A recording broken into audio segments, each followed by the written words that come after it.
So hi, Johan. Thank you very much for joining us. Oh, Uh, I'm really chuffed to be with you. Thanks so Thank much. you. So your book, Magic Pill, it feels like a really personal exploration, which is perhaps fitting on the subject matter with food and eating being so central to our lives. I mean, can you tell us a bit about your relationship to food and eating and what impact that's had on your life? I mean, I remember the first time I ever heard about these drugs, and I remember I don't think I've ever had a topic where I felt immediately so emotionally conflicted as I was about this. I remember the exact moment. It was the winter of 2022, and it was that moment when the pandemic seemed to be finally ending. And I got invited to a party. And for the first time in nearly 2 years, I thought, right, I'm going to do it. I'm going to go to a party, right? And in the car on the way there, so this party was thrown by an Oscar-winning actor. I'm not just saying that to name drop. There's a reason why I'm telling you that. And I remember on the way there thinking, "Oh, this is going to be really interesting," because I had gained a lot of weight during lockdown, like pretty much everyone. And I thought, "Oh, they're all going to have gained loads of weight during lockdown. It's going to be fascinating to see these Hollywood stars like pudged out a bit."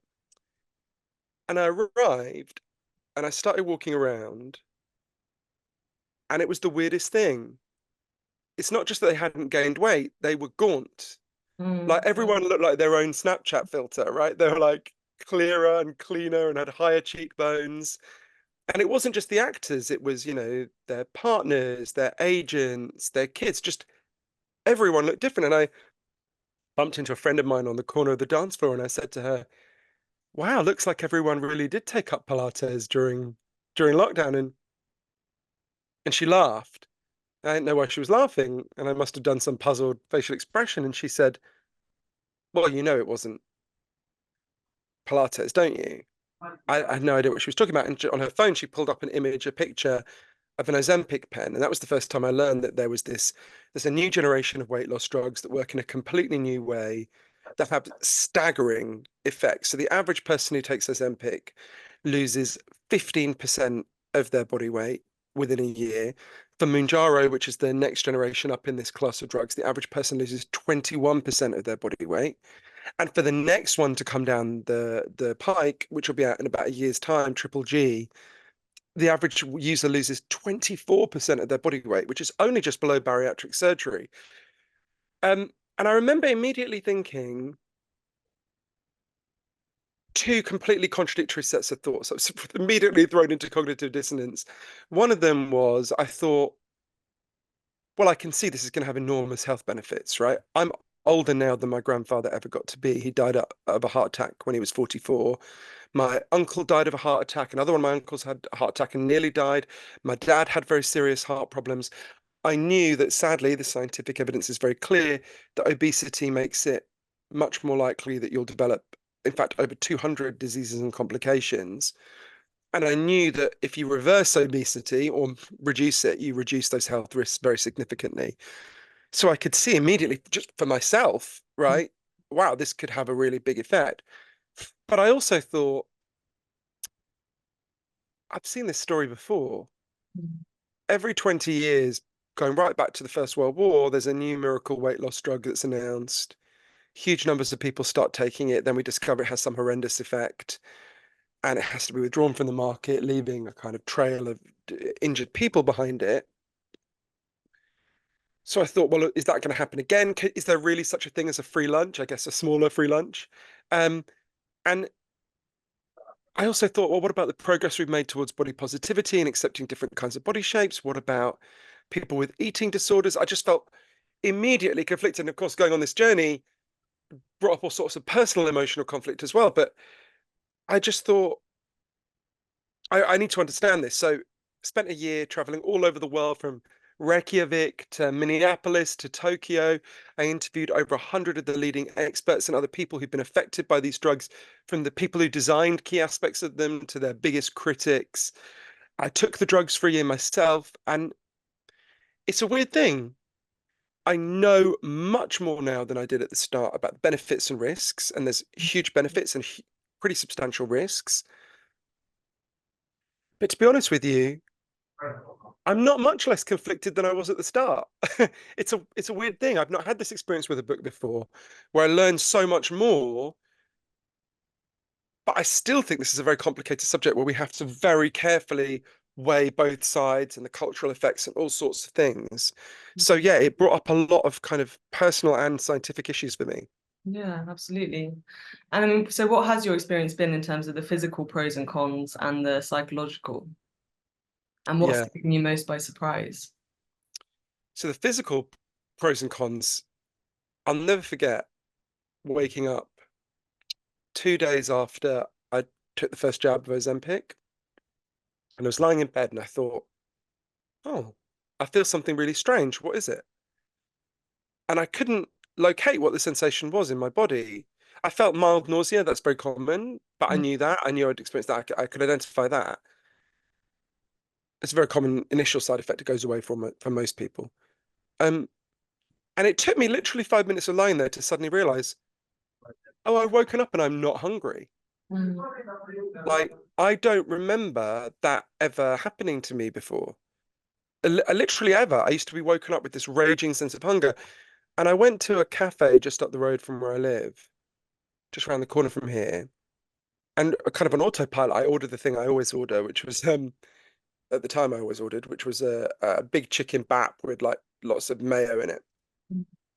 And I ordered it and I had like 4 or 5 mouthfuls and I just wasn't hungry. Mm. I couldn't eat anymore. And then for lunch that day, I went to there's near my office and there's a Turkish restaurant, and I went to the restaurant and I ordered the Mediterranean lamb I always ordered, and again I had 4 or 5 mouthfuls and I just wasn't hungry. And it was from then on, it was like the kind of shutters had come down on my appetite. I was literally about 80% less hungry than I had been before. We know there's actually a big debate about why this happens. So if you ate something now, your pancreas will produce a hormone called GLP-1. And GLP-1, we now know, is part of the natural signal in your body just saying, you've had enough, stop eating. But that natural GLP-1 only remains in your system for a few minutes and then it's washed away. So you can kind of power through it if you want to. What these drugs do, Ozempic, Wegovy, they're the same thing, and the new generation drugs, is they inject you with an artificial copy of GLP-1. But instead of being washed away in a few minutes, this artificial copy remains in your system for a whole week, which is why when I eat, I feel full really quickly. Now, it was initially thought that was primarily an effect on your gut. In fact, we now know from interviewing the leading neuroscientists in the field, it's increasingly clear that in fact it's primarily an effect on your brain. You don't just have GLP-1 receptors in your gut, you have them in your brain, um, which has all sorts of psychological implications, obviously, that I'm sure we'll come to. So physically, it was, I mean, dramatic, really quite, and I mean, it's why I've lost 3 stone in a year. Um, and my BMI has gone from 30 to 23. So it's a very big change. Um, so physically, there was a big transformation. And there were some side effects. Well, there was nausea, as I mentioned. For me, the most onerous physical side effect, there was a kind of psychological effect that was worse, but for me, the most onerous physical effect was a lot of people who take these drugs, their heart beats faster. It Mm. can cause an accelerated heartbeat. It's a minority of people, but it's a significant minority. And for me, for quite a while, that feels like anxiety, right? So it made me feel a little bit anxious, particularly generally the day after I took the drug. But for me, and I suspect for your audience, there's the psychological effects that were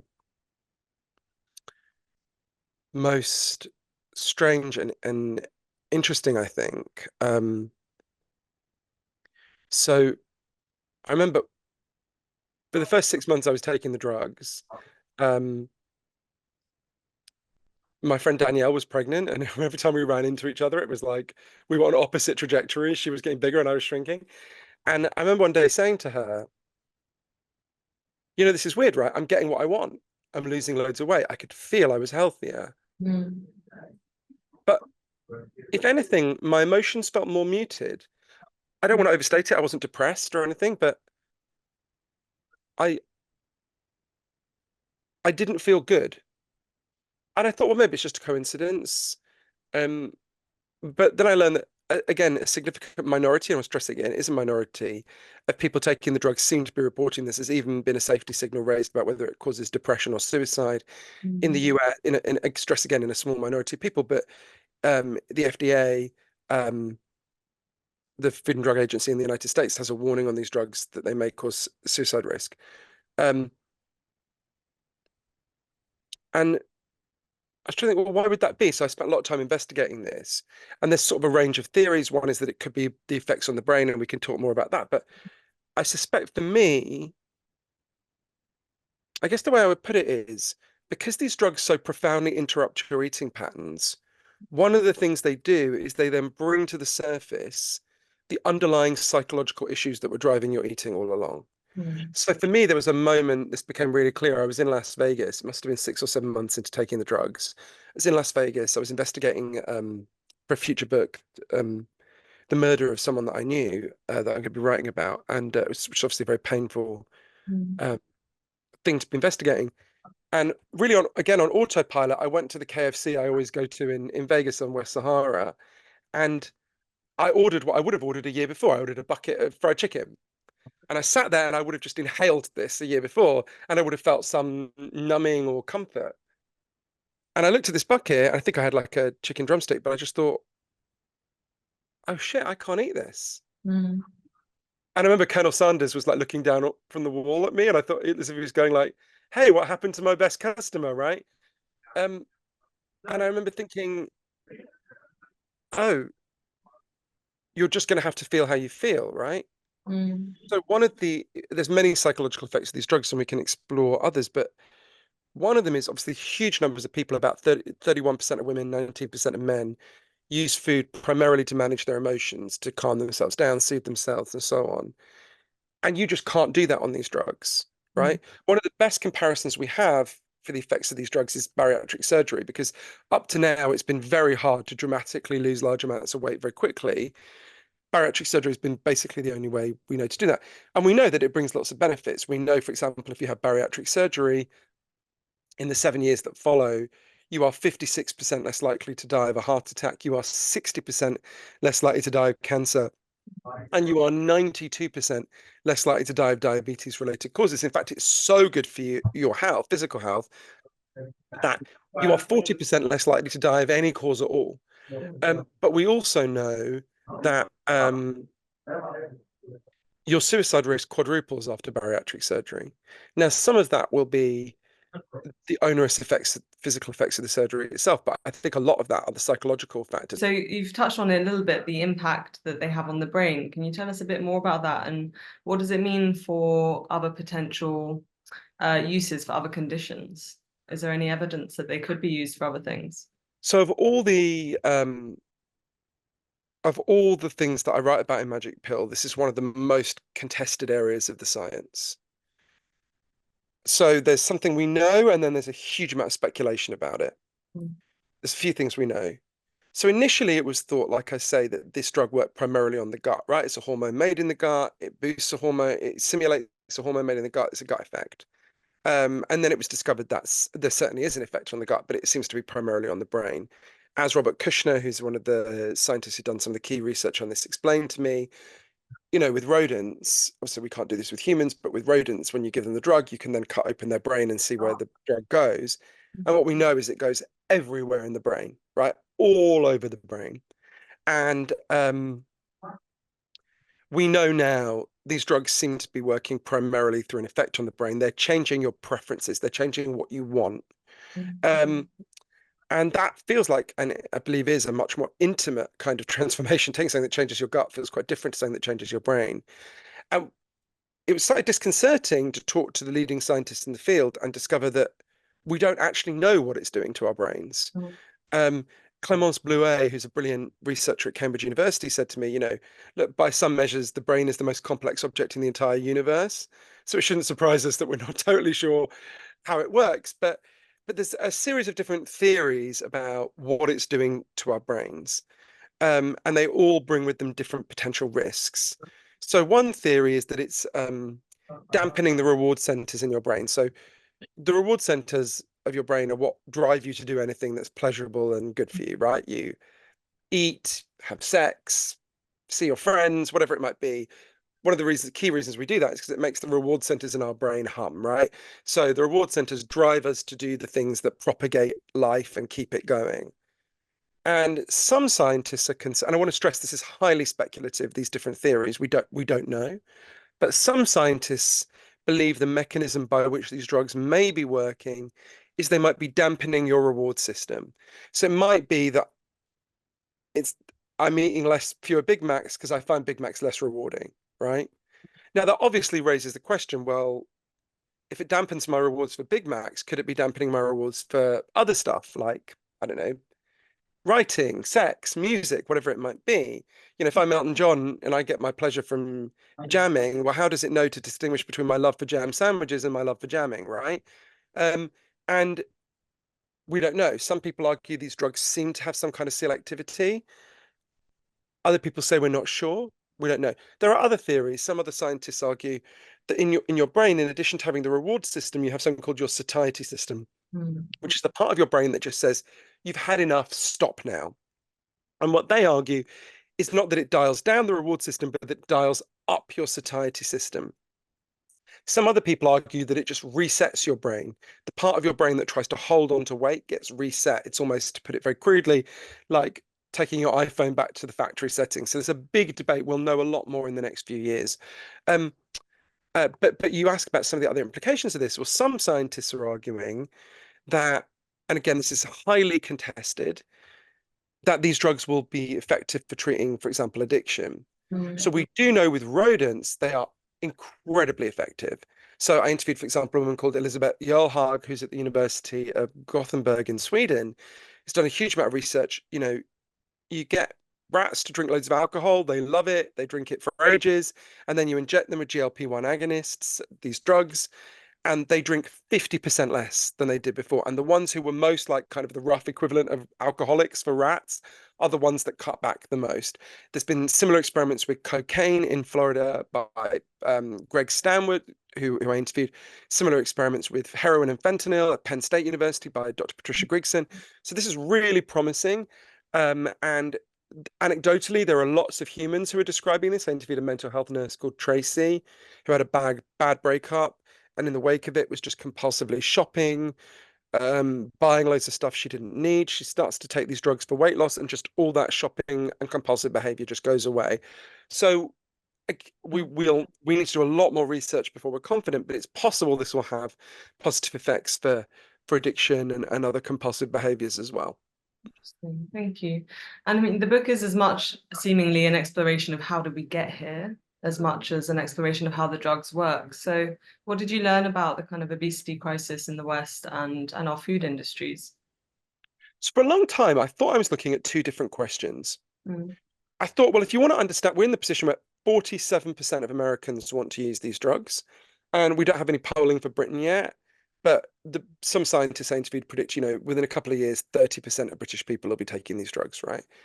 And I thought, wow, how did we get to this point? Because what I'm trying to do throughout the book is to weigh the risks of these drugs, which are significant. I go through 12 significant risks, with the risks of continuing to be obese, which realistically is the likely alternative scenario for most people using these drugs, though not everyone. And I thought, wow, this is a bizarre situation we've got ourselves into. How did we get here? So for a Mm. long time, I thought, okay, I want to look at how obesity blew up. And it's staggering how quickly the obesity crisis happened and how quickly it blew up. I think you're younger than me, but I'm 40, I'm sure you're younger than me, but I'm 45. And the year I was born, 1979, 6% of British people were obese. It's now 27%.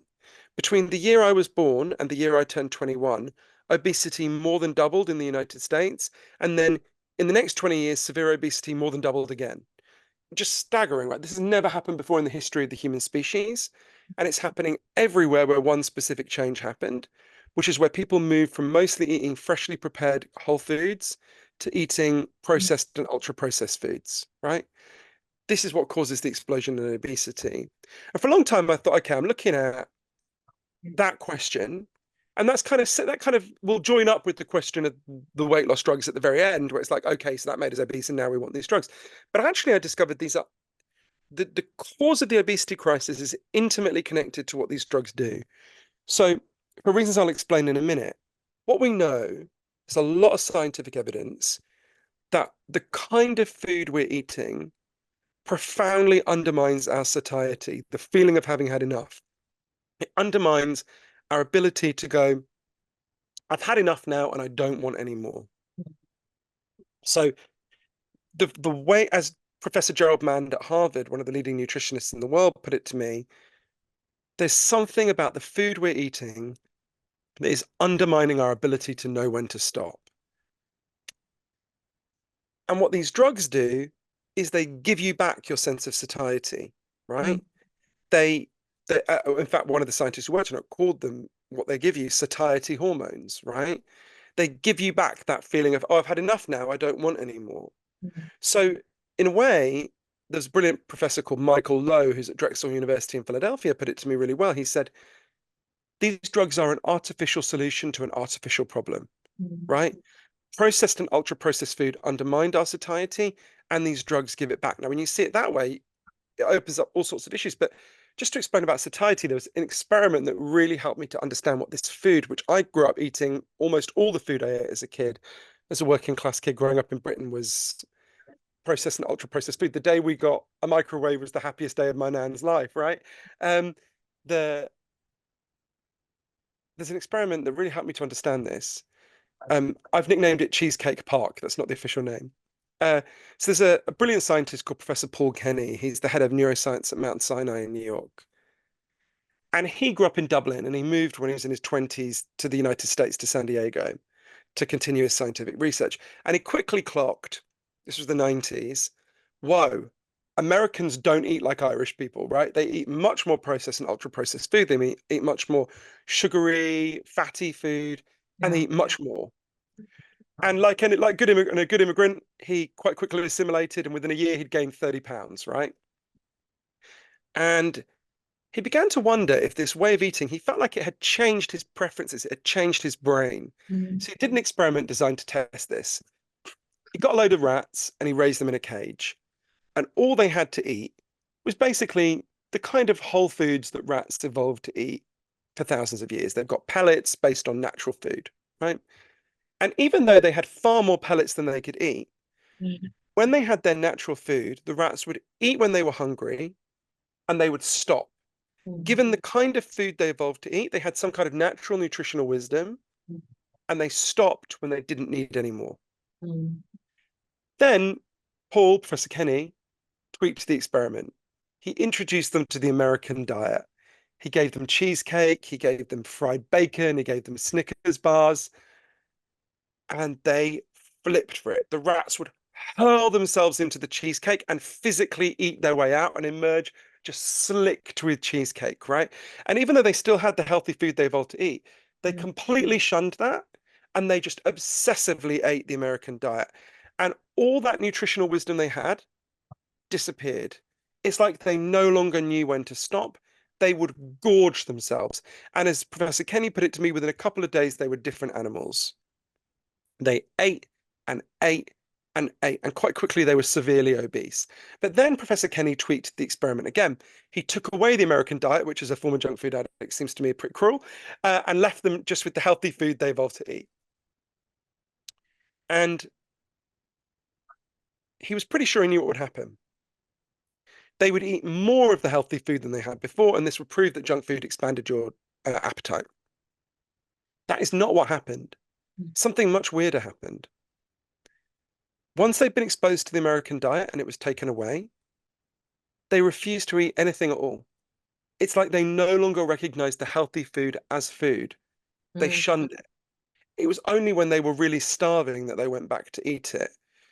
Now, to me, what this shows is precisely what we were saying. What Professor Mann said to me, there's something about the way we're eating that's undermining our ability to know when to stop, right? And that is not our fault. I didn't design the food industry we live in. You didn't design the food industry we live in. All those years that I was overweight and I felt like a failure and I felt like something wrong with me. There's nothing wrong with me. There's nothing wrong with overweight people. There's something wrong with the way we're living. There's something wrong with our food supply system. The primary solution is we have to fix the food supply system. Right now, we're in a trap. And these drugs look like a trapdoor to a lot of people. It's a complex trapdoor with some significant drawbacks as well. But yeah, I think we need to see these drugs in that context. Yeah, thank you. I mean, speaking of an artificial solution to an artificial problem, like, I mean, is this part of a wider attitude shift where we want something external to fix, quick fixes? And are there any parallels for you? I'm wondering between kind of the use of AI like ChatGPT and the use of things like this around, does it actually just widen the gap between what we were able to achieve ourselves and what we've had help with, and what could be the impact on people of that? So I wondered that. And there was a moment after I'd learned all this where I felt really hypocritical taking the drug myself because I thought, well, look, I'm always arguing in lots of my book, in all my books, that we need to deal with the underlying causes of our problems, not just the symptoms, right? And it felt like, well, clearly the solution here is to fix the food supply system. And I went to countries that have done that, like Japan, where there's almost no obesity. And I went to one of my friends and I said, I think I should stop taking these drugs for that reason. Mm, And this is one of my closest friends, and she, um, 8 years ago now, she got breast cancer and nearly died. And I, was with her all through that process. She's a single mum. It was very traumatic. Um, and she said to me, Johann, when I got cancer, we knew there are environmental causes of that, right? 1 in 7 British women are now getting breast cancer. That didn't happen in the recent past. It doesn't happen in Japan, where it's 1 in 38. It doesn't happen in a lot of other countries. Something is really wrong with our environment. mm, But she said to me, "You didn't say to me then, well, what you got breast cancer because of the environment, and now you're injecting another poison into yourself. That's crazy. We've got to deal with the environmental causes." She said, "No, we knew it was caused by the environment or some combination of genetics in the environment. But once I had it, you're like, well, I've got to survive. You've got to survive. So mm, we'll do what we can so we live to fight another day and we can hopefully deal with the environmental causes further down the road." She said to me, if your house is on fire, you can very well say, we should change the building code to build houses out of less flammable materials. And we should change the building code so every house has to have sprinklers. Those are all really good ideas. But if your house is on fire, the first thing you've got to do is call the fire brigade, right? And douse the house in water. And she said to me, you with your family's health problems, your house is on fire, right? Douse it with water, then we can deal with these bigger problems. And I did find that hard to answer. There's a guy called Jeff Parker who I interviewed. He's a 66-year-old retired lighting engineer in San Francisco, a lovely guy who was hugely overweight. He weighed, I think, 16 stone, and he had gout. He had kidney problems, heart problems, liver problems. He was taking fistfuls of pills every morning. He was losing the ability to walk. And he started to take Manjaro, one of these new weight loss drugs, and he lost a huge amount of weight. mm, And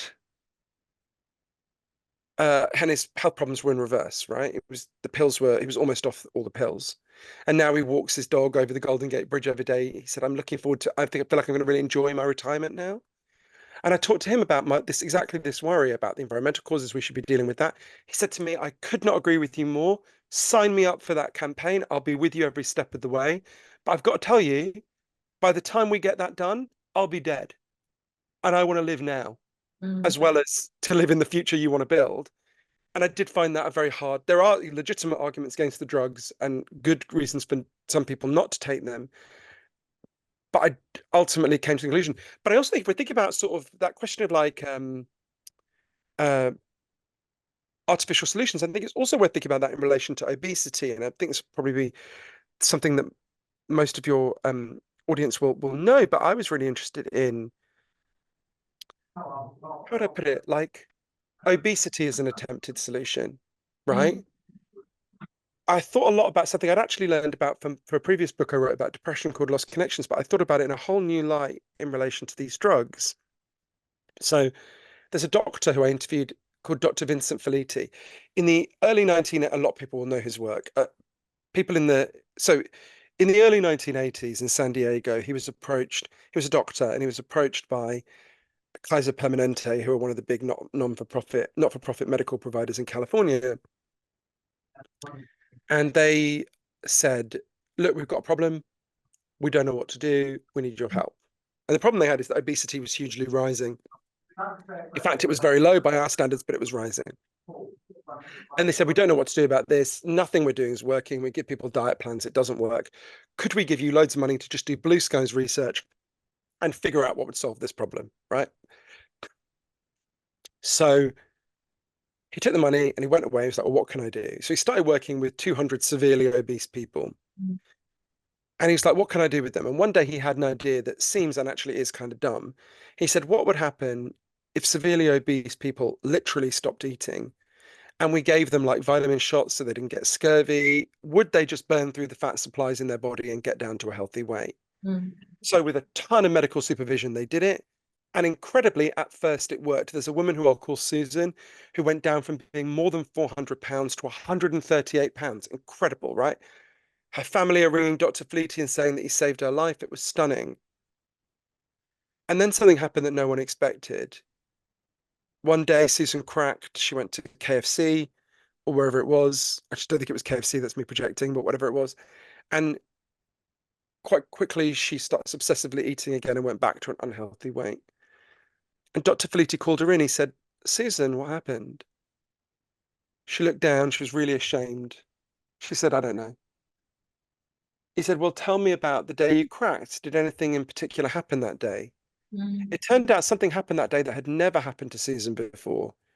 She was in a bar and a man hit on her, not in a horrible way, in a nice way, but she felt really freaked out and she started eating. This is when Dr. Felitti asked her something he never thought to ask his patients before. He said, Susan, when did you start to gain your weight? In her case, it was when she was 11. He said, well, did anything happen that year? Anything happen when you were 11 that didn't happen when you were 9 or 14? And Susan looked down and said, well, that's when my grandfather started raping me. Dr. Felitti interviewed everyone in the program. He discovered that 60% of them had made their extreme weight gain in the aftermath of being sexually abused or assaulted. And at first, he just couldn't understand. It's like, what on earth is going on? Susan explained it to him really well. She said, overweight is overlooked, and that's what I need to be, right? That gaining weight for women, to some degree for men, but predominantly for women, has a sexually protective function, right? You're significant, of course, it's still possible, but you're significantly less likely to be sexually assaulted or raped. And that was something Susan and a lot of the other women in that program had a really profound psychological need for. I mean, you see, in that context, I think it helps us if we go back to why does suicide risk almost quadruple after bariatric surgery? Why do some people seem to be getting depressed and anxious on these drugs? I think you lose that protection, right? And there's all sorts of other I go through many psychological benefits to obesity that disappear when you start to take these drugs. So there's a very complex risk analysis and phenomenon going on here that we need to think about in a very deep and complex way. Anyone who's approaching these drugs with just a kind of rah, they're a miracle drug, they're going to save us all, or these drugs are the devil, we should shun them, they're evil, I think I'm missing the much more interesting, complex, grey ambiguities in the middle that we all have to really think through together. Thank you for sharing that. It really highlights the complexity and also the need for compassion around this subject.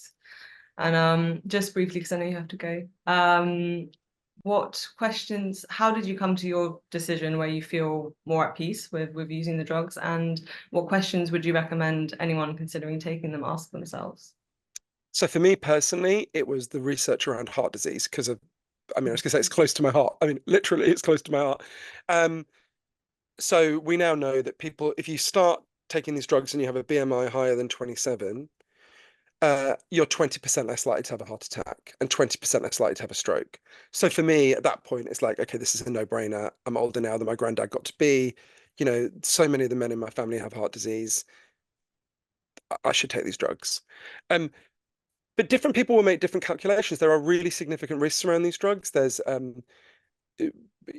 significant risk of thyroid cancer.